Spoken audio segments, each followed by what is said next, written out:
नमस्कार साथियों, Raj student study point YouTube channel पर आपका हार्दिक स्वागत है।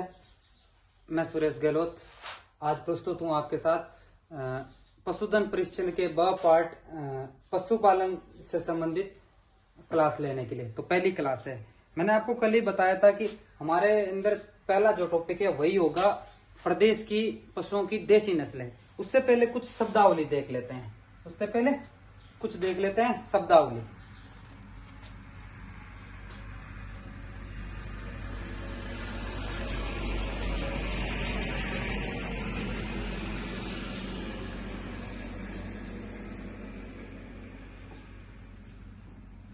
शब्दावली, टर्मिनोलॉजी।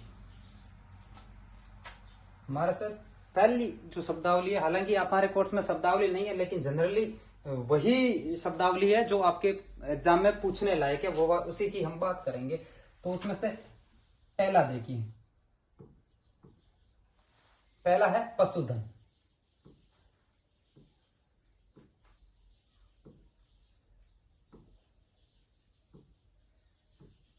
पशुधन इंग्लिश में इसे कहेंगे लाइव स्टॉक। Live stock. सीधा सा देखिए, पशुओं का वह समूह जिनसे हमें किसी ना किसी प्रकार का आर्थिक लाभ हो या आर्थिक आय हो, उसे हम पशुधन कहेंगे। ठीक है, समझ में आ गया? तो देखिए, देख लीजिए,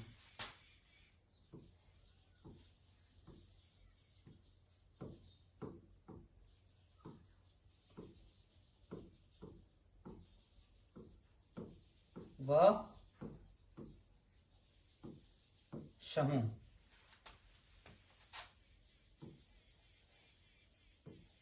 जिनसे हमें किसी न किसी प्रकार की आय या आर्थिक लाभ हो, उसे हम पशुधन कहेंगे। एग्जाम्पल देख लो, गाय, भैंस,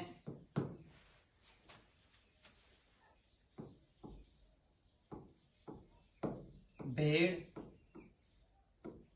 बकरी,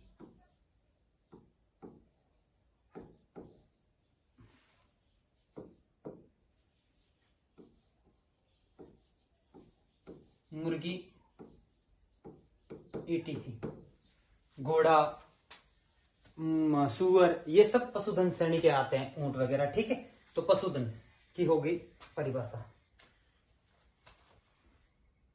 दूसरी देख लो हमारे लिए,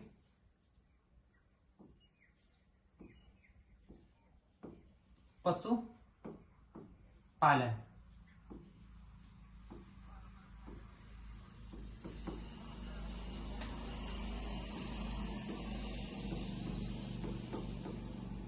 एनिमल हस्बेंड्री।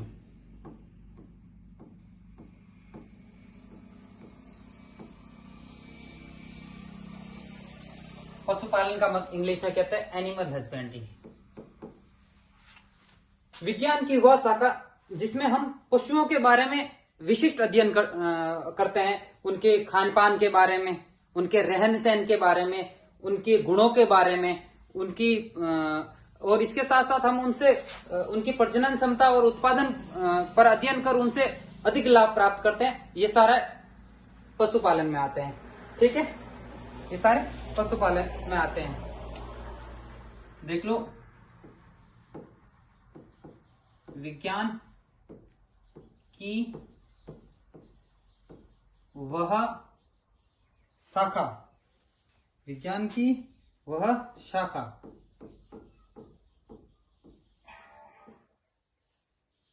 जिसमें हम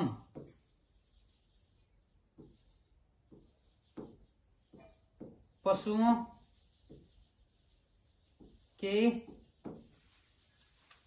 खान पान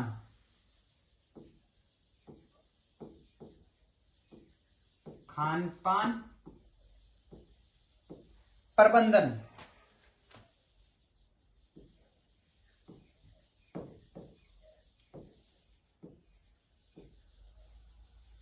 नियंत्रण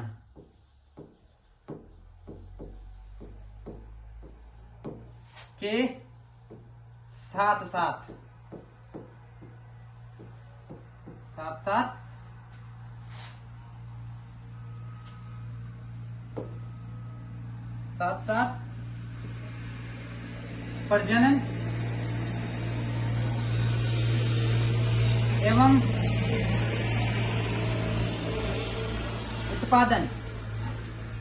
प्रजनन एवं उत्पादन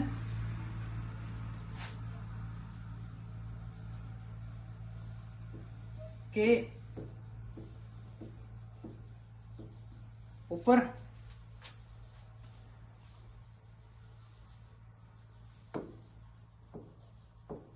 विशिष्ट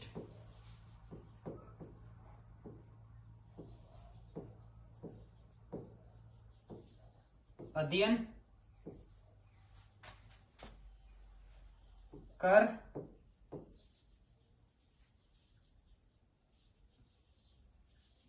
करते हैं, जिससे हमें ज्यादा लाभ हो।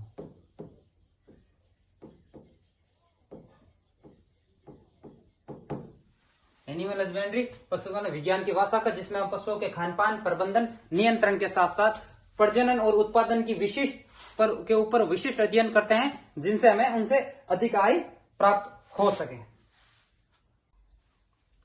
तीसरे नंबर की जो परिभाषा है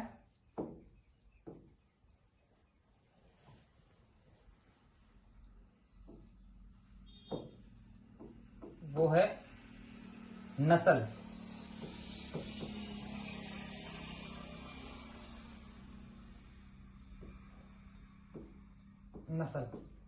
यानी कि ब्रीड।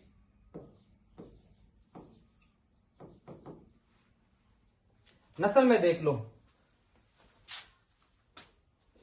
पशुओं का वह समूह जिनमें लक्षण, रंग एवं समानताएं पाई जाती है। लक्षणों की, रंगों की और गुणों की समानताएं पाई जाती हैं और उनकी उत्पत्ति भी आपस में संबंधित हो, उसे नस्ल कहते हैं।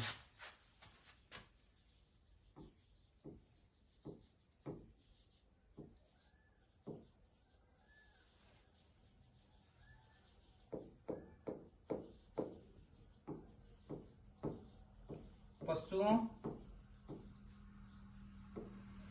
का वह समूह जिनमें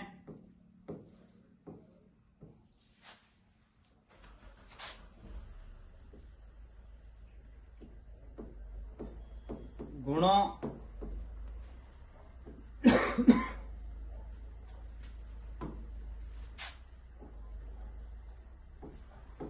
रंग, बनावट,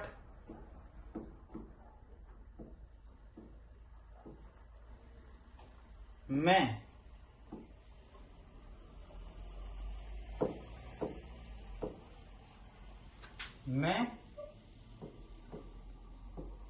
समानताएं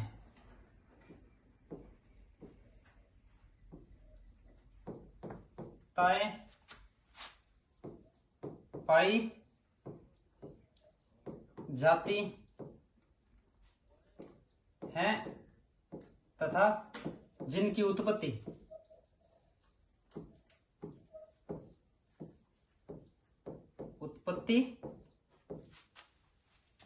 भी आपस में संबंधित हो।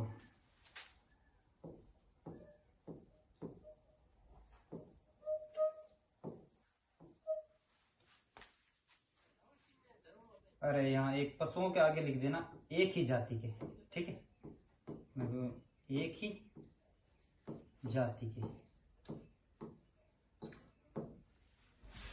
एक ही जाति के,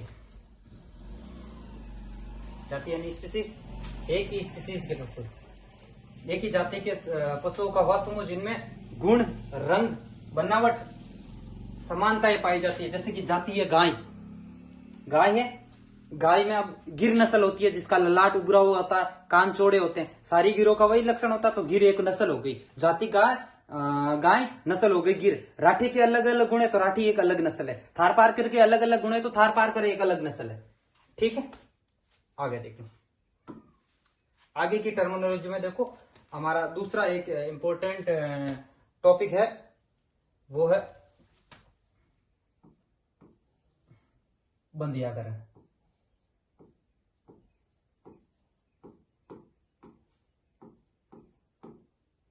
बंधियाकरण, बंधियाकरण में देख लो,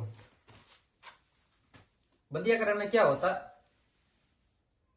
जनरली बंधियाकरण नर पशुओं में ही होता है, लेकिन मादा में भी किया जाता है।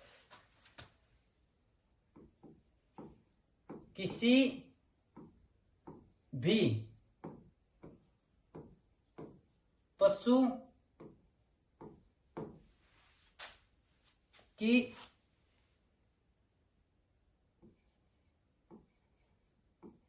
प्रजनन क्षमता को यांत्रिक एवं शल्य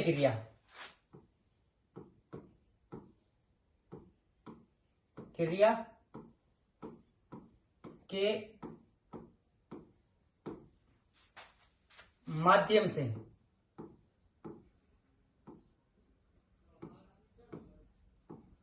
हमेशा के लिए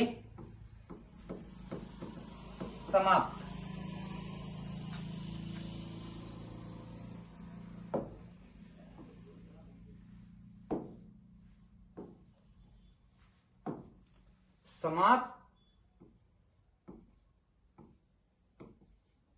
करना। अरे मच्छर,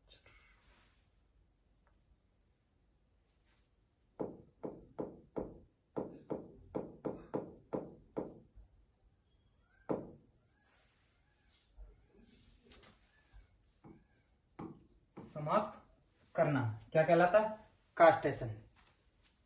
लेकिन एक कास्टेशन में ही एक परिभाषा और है, केपोनाइजेशन। केपोनाइजेशन, केपोनाइजेशन ये क्या है, नर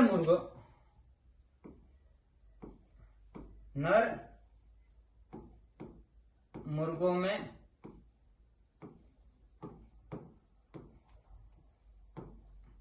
बंधियाकरण करना, नर मुर्गों में बंधियाकरण करना केपोनाइजेशन कहलाता है, ठीक है, केपोनाइजेशन।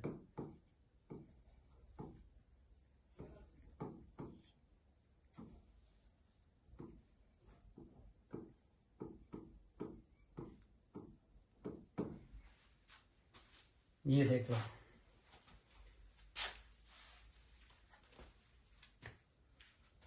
इसके अलावा एक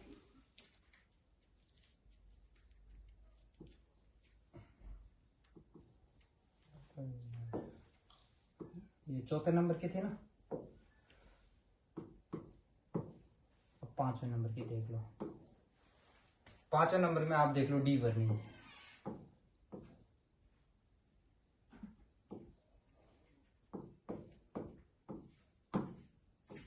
डी वर्मी क्या है,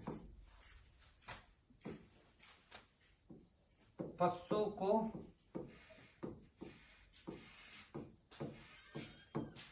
अंतःपरजीवी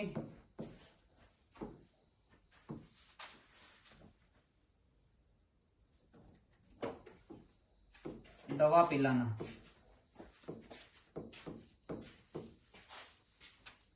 डिवर्मिंग क्या होता?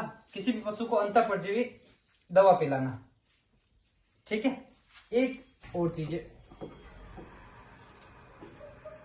कास्टिंग।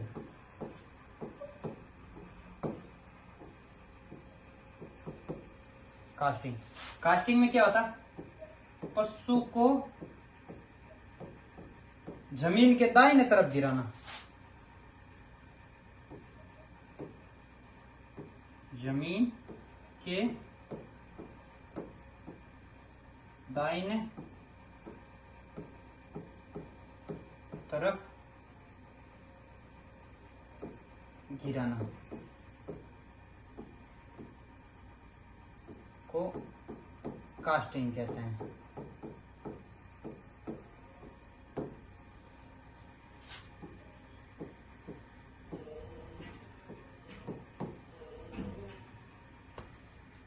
एक आपके देख लो, ग्रूमिंग।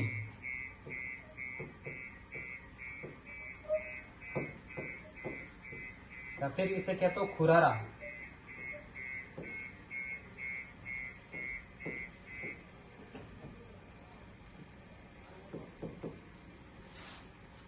इसमें देख लो, खुरारा में क्या होता?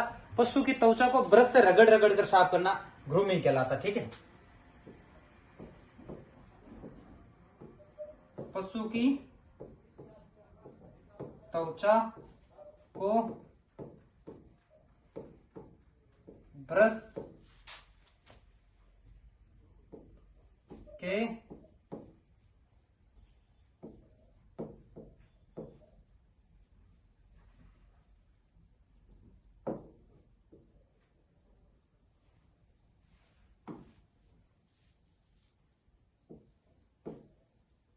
माध्यम से साफ करना, जिससे और ब्रश से रगड़ने से रक्त संचार बढ़ता है, रक्त का प्रवाह बढ़ता है। ठीक है। रक्त संचार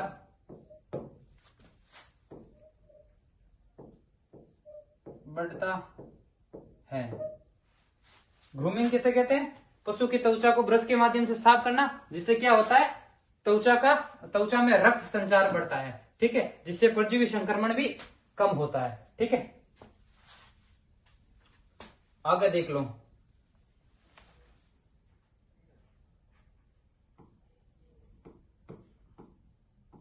ब्रॉयलर। ब्रॉयलर क्या होते हैं?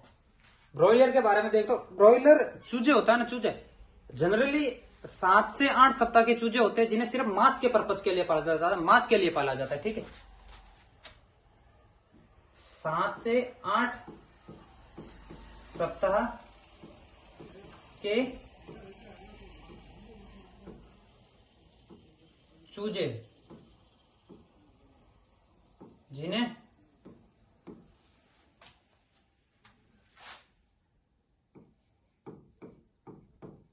मांस के लिए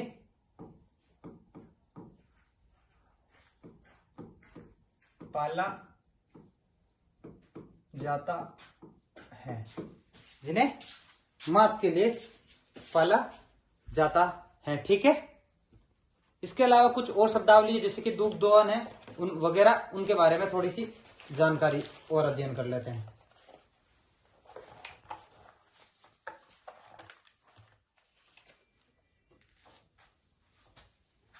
एक आप देख लो, और प्रजाति नस्ल हो गया, और यौनावस्था।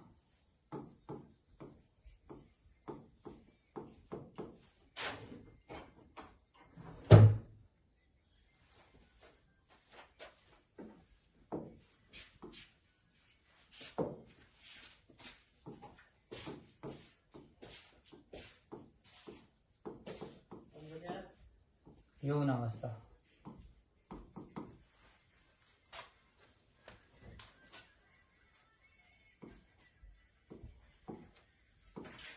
पशुओं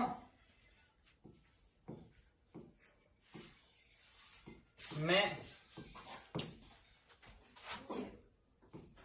वह अवस्था जिसमें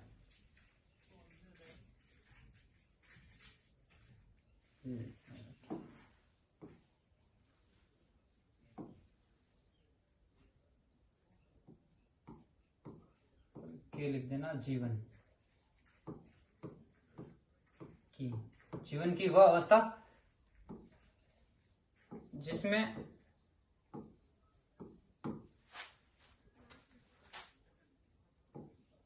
जनन अंग सक्रिय हो जाते हैं। जनन अंग सक्रिय हो जाते हैं। आगे देख लो, एक है दुग्ध काल। दुग्ध काल क्या है? दुग्ध काल देख लो। दुग्ध काल में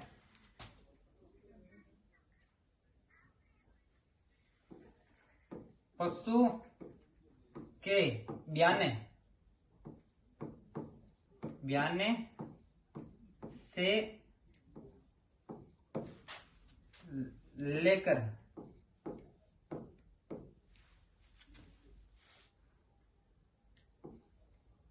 दूध देना बंद करने तक की अवधि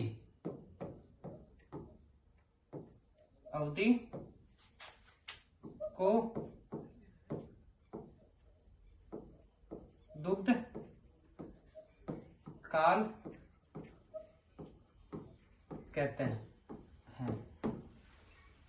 मतलब एक पशु जब ब्याते ही दूध देना शुरू कर देता है, तो जब से दूध देना शुरू करने से लेकर जब तक वो दूध देना बंद नहीं कर देता, उसकी जो बीच की अवधि है उसे दुग्ध काल कहते हैं। ठीक है, उसे क्या कहते हैं? दुग्ध काल। आगे देख लो।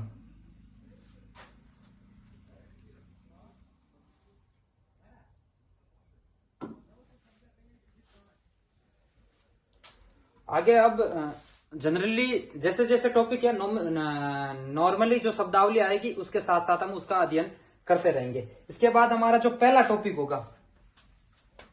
होगा, ये तो नॉर्मल शब्दावली थी, लेकिन इसके अलावा और भी कुछ शब्दावली है, जैसे कि आप ये समझ लो मैटिंग, सर्विंग, फॉलिंग। जैसे जैसे हम उसका अध्ययन करेंगे उसका धीरे धीरे हम देख लेंगे। और अब इसके अलावा हमारा ये नॉर्मली शब्दावली हमने पढ़ ली। इसके पहला टॉपिक होगा प्रदेश में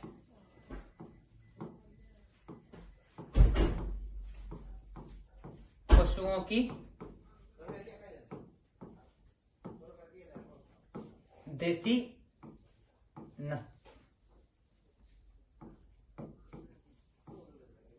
नस्ल है। ठीक है, ये हमारा पहला टॉपिक होगा।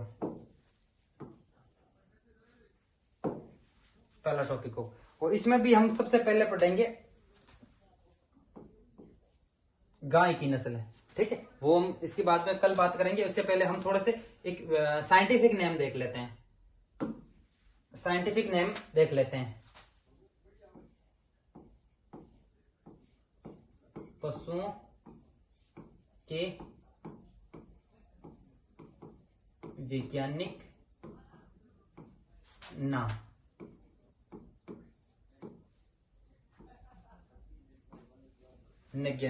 पशुओं के वैज्ञानिक नाम। जनरली हमें जो पशुधन है उनके ही देखने हैं, तो सबसे पहले देख लो। सबसे पहले लेते हैं हम गाय।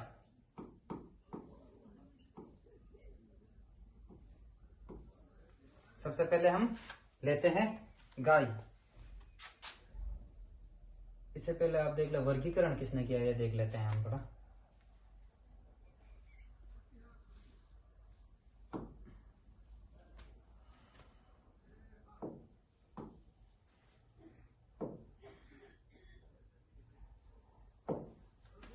पहले देखो पशुओं का वर्गीकरण, थोड़ा सा समझ लो इसे, हालांकि ये आपके नहीं पूछा जाएगा। पशुओं का वर्गीकरण, वर्गीकरण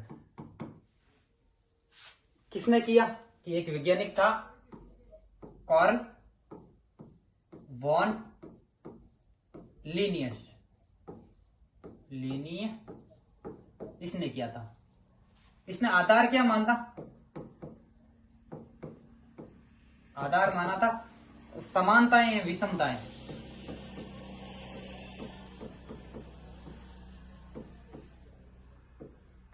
विषमताएं, इसने आधार माना था समानताएं एवं विषमताएं, जिन जिन में कुछ ये समानताएं हैं, ये समानता नहीं है, उसके आधार पर इसने वर्गीकरण किया था।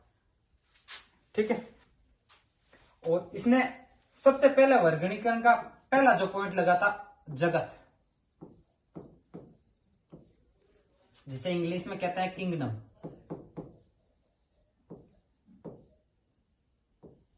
किंगडम।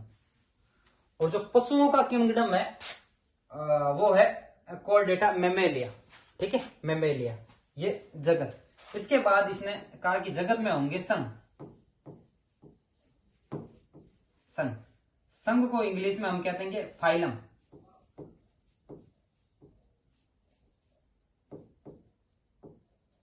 फाइलम, जगत, संघ। और इसके बाद इन्होंने कहा वर्ग। वर्ग, वर्ग को इंग्लिश में कहते हैं क्लास। वर्ग के बाद में इन्होंने लिखा था गण। गण, और गण को कहा ऑर्डर। गण को कहा ऑर्डर। आगे इन्होंने लिखा कुल। क्या लिखा? कुल। कुल को कहा जाता है फैमिली।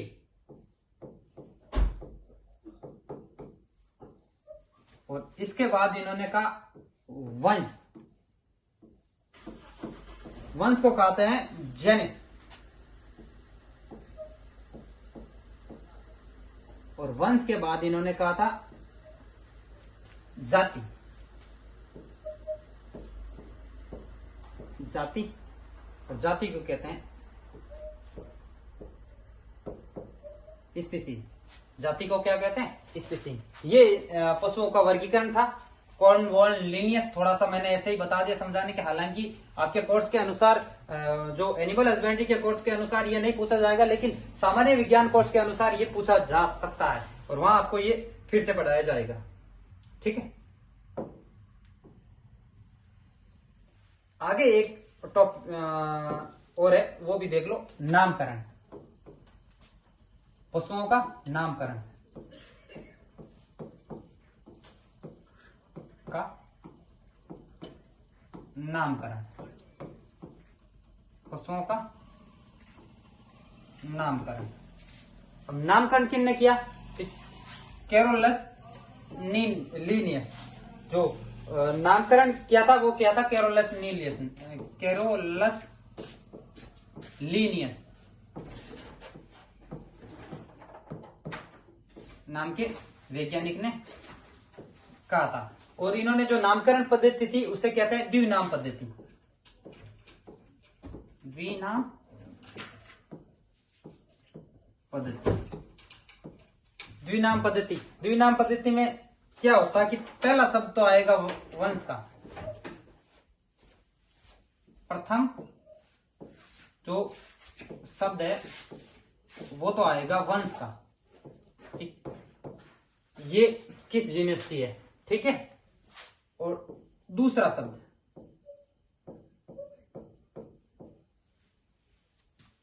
दूसरा शब्द आएगा जाति का। किसका आएगा? जाति का, यानी कि स्पीसीज का।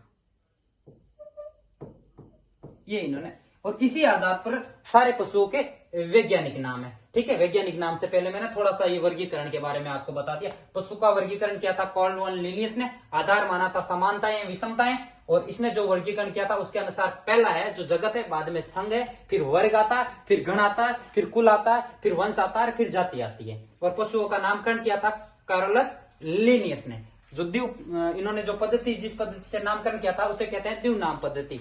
और द्विव नाम पद्धति में होता क्या कि पहला शब्द तो वंश का आएगा और दूसरा शब्द जाति का आएगा। इसी के आधार पर सारे पशुओं के साइंटिफिक नाम है। वैज्ञानिक नाम पहले मैंने दिखा दिया, वैज्ञानिक नाम क्या होता। सबसे पहले गाय आती है। गाय में भी दो है, देसी और दूसरा है विदेशी। अब देसी का देख लो। देसी का है बॉस इंडिकस, बोस इंडिकस। जबकि विदेशी का है बोस टारस, बोस टारस। अगला नाम है वो देख लो भैंस का।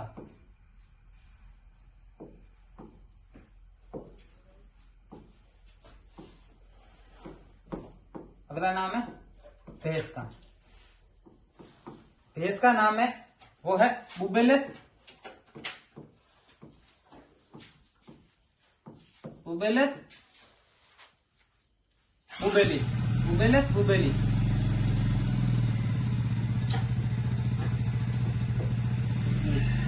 ठीक है। तो आपके तीसरा नाम आएगा वो आएगा भेड़ का। भेड़ का जो नाम है वो है एविस, एविस एरिस।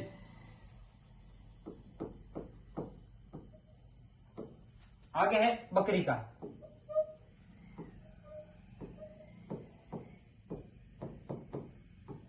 ये है कैप्रा हेरिकस या हिक्रस। ठीक है, आगे देख लो।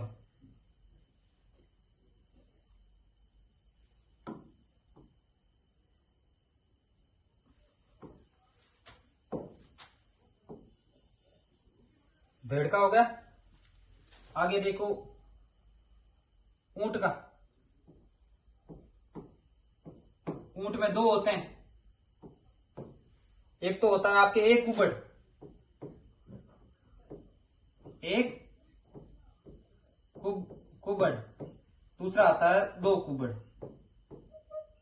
तो कुबड़। हालांकि हमारे राजस्थान में एक कुबड़ वाला पाया जाता है, तो आपको जनरली एक कुबड़ वाला ही देखना है।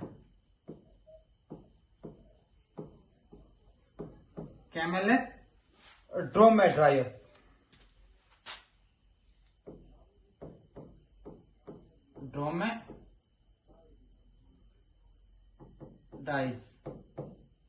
ड्रोमेडाइस। ठीक है। और दो कुबड़ वाला होता है वो होता है कैमेलस बैक्टीरियंस।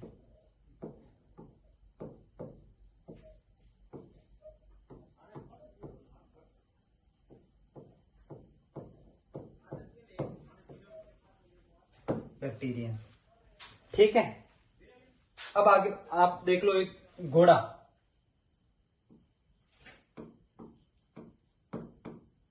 घोड़ा में भी दो हैं, घोड़ा में भी दो हैं।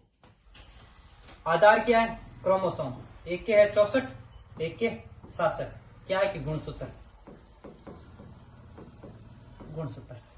हालांकि हमारे जो यहाँ पाया जाता है वो हमारे 64 वाला ही पाया जाता है। वो कौन सा है? इक्वस। कौन सा? इक्वस कैबेलुस, इक्वस कैबेलुस। और दूसरा है इक्वस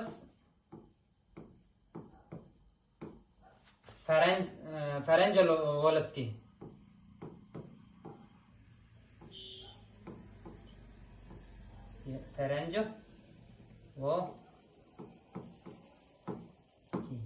फेरेंजोवोल्स्की। हालांकि ये आपके नहीं पूछा जाएगा कि हमारे यहाँ यही पाया जाता है। ठीक है। घोड़ा आगे देख लो गधा।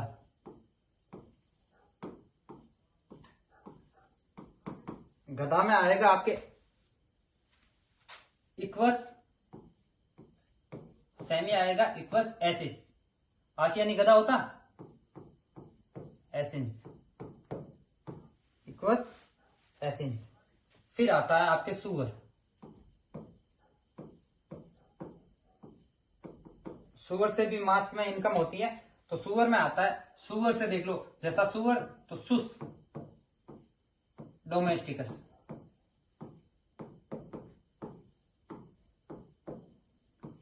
इसके बाद में आप देख लो मुर्गी।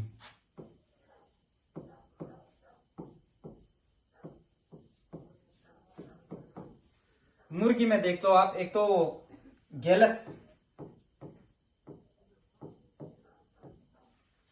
गैलस डोमेस्टिकस।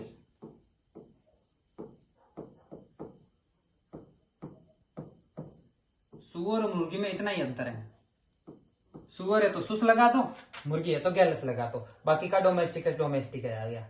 इसके अलावा कुत्ता आता है आपके, हालांकि आपको शायद इसके बारे में ना पूछा जाए, बट देख लो एक बार।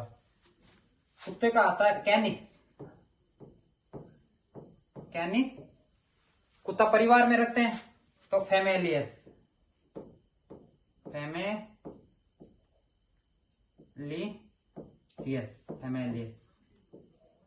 ये एक कुत्ता का हो गया।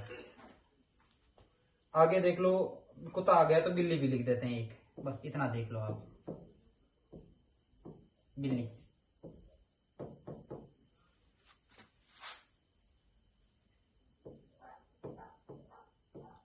Felis cans, Felis cats. ये है वैज्ञानिक नाम। ठीक है, एक बार फिर से देख लो। वैज्ञानिक नाम की जो पद्धति है वो कैरोलस लीनियस देते हैं, जिसे द्विव नाम पद्धति कहा जाता है। जो पहला नाम आता है वो आता है वंश का, और दूसरा नाम आता है जाति का। ठीक है, पहला वंश का, दूसरा आता है जाति का। और तीसरा देख लो वैज्ञानिक नाम में, सबसे पहले गाय। गाय में दो है, देसी और विदेशी। दोनों में एक ही फर्क है कि देसी बोस इंडिकस है, भारत का नाम आता है बोस इंडिकस, और विदेशी में बोस टारस। ठीक है, फिर आती है भैंस। भैंस है बुबेलस बुबेलिस नॉर्मल। भेड़ का है एविस एरिज। बकरी कैप्रा हिक्कस। और ऊंट में दो प्रकार के होते हैं, एक कुबड़ और दो कुबड़। एक कुबड़ और दो कुबड़ दोनों में एक नाम तो सेम ही आएगा, कैमेलस, जबकि एक कुबड़ वालों को ड्रोमोड्रायस और दो कुबड़ वालों को बैक्टीरियंस। ठीक है, दो कुबड़ वालों को बैक्टीरियंस। इसके बाद में देख लो घोड़ा। घोड़े में भी दो नाम होते हैं। 64 गुणसूत्र के जो नाम होता है वो है इक्वस कैपेलस, और 67 गुणसूत्र का जो नाम होता है इक्वस फ्रेंजोवलस की। ठीक है, फिर आता है गधा। गधा को आगे, गधा घोड़े जैसा ही दिखता है तो उसके आगे भी इक्वस लगता है, और फिर आस मतलब गधा होता है तो एसिंस। क्या लगेगा? एसिंस, इक्वस एसिंस, गधा का वैज्ञानिक नाम।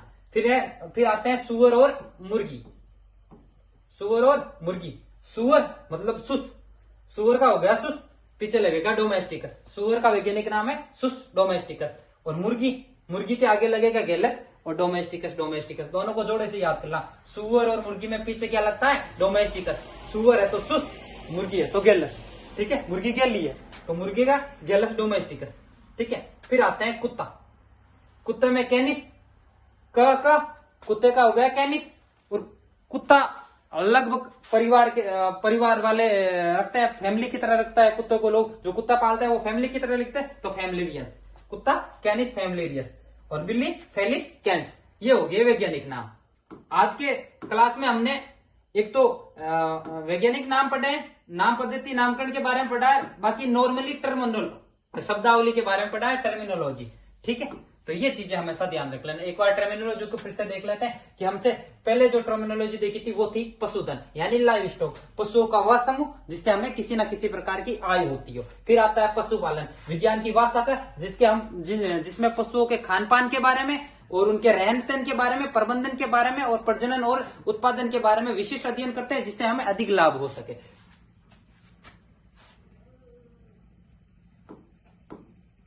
आगे देख लो। आगे फिर हमने पढ़ा था नस्ल। नस्ल मतलब ब्रीड। एक ही जाति पशु के वह समूह जो जिसमें गुण, रंग और बनावट की समानताएं पाई जाती है और जिनकी उत्पत्ति भी आपस में होती है।